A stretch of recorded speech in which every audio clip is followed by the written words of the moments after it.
ఈరోజు దేవుని వాగ్దానం ఫిలిప్పీలకు రాసిన పత్రిక 4వ అధ్యాయం 19వ వచనం. క్రీస్తు యేసునందు మహిమలో మీ ప్రతి అవసరమును తీర్చును.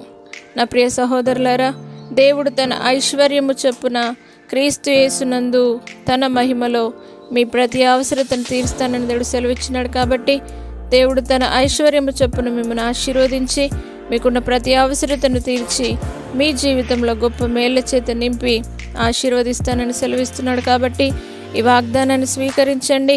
ఎలాంటి అవసరత చేత మీరు అత్యవసరమైన స్థితిలో, బాధలో, ఎంత భయంకరమైన ఇబ్బందులు ఉన్నారో మీరందరినీ దేవుడు ఈరోజే తప్పకుండా ఆశీర్వదిస్తానని సెలవిస్తున్నాడు. కాబట్టి మీ అవసరతలన్నీ తీర్చే దేవుని యొద్దకు రండి. తన ఐశ్వర్యంలో నుండి, తన ధననిధిలో నుండి మిమ్మల్ని ఆశీర్వదించి కాపాడును గాక. ప్రార్థన. పరిశుద్ధుడా, నమ్మదగిన దేవా, తన ఐశ్వర్యము చొప్పున సమకూర్చే దేవానికి వందనాలు. దేవా, మీ ధననిధిలో నుండి ప్రతి ఒక్కరిని ఆశీర్వదించండి.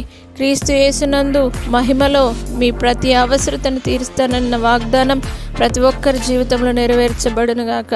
మరి ప్రతి అవసరతలు తీర్చి వారి జీవితంలో గొప్ప మేళ్ల చేత నింపి అద్భుతము జరిగించగలరని యేసు పరిశుద్ధ నామమును బట్టి అడిగి వేడుకుంటున్నాము తండ్రి. ఆమేన్.